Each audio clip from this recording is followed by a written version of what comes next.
நல்ல ஒரு டேஸ்ட்டில் ஸ்கூல் விட்டு வர்ற குழந்தைங்களுக்கு ஈவினிங் டீ போடுற டயத்தில் சூப்பரான ஈவினிங் ஸ்நாக்ஸ் பாஸ்தா எப்படி செய்யலான்னு பார்க்கலாம். அடுப்பில் ஒரு பாத்திரத்தில் தண்ணியோட கொஞ்சம் உப்பு சேர்த்து நல்லா சூடு பண்ணிக்கோங்க. தண்ணி கொஞ்சம் சூடானோன்னு ஒரு ஸ்பூன் அளவுக்கு எண்ணெய் சேர்த்து கூடவே பாஸ்தாவையும் சேர்த்து நல்லா வேக வச்சுக்கோங்க.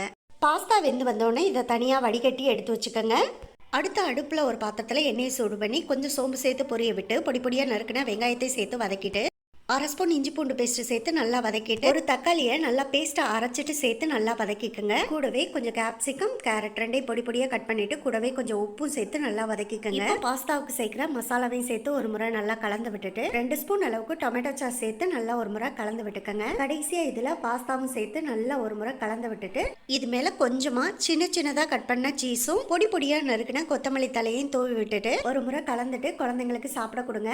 ரொம்பவே டேஸ்ட் பண்ணி ஆசையா விரும்பி சாப்பிடுவாங்க. கண்டிப்பா நீங்களும் ட்ரை பண்ணி பார்த்துட்டு எப்படி வந்துச்சுன்னு கமெண்ட் பாக்ஸ்ல சொல்லுங்க.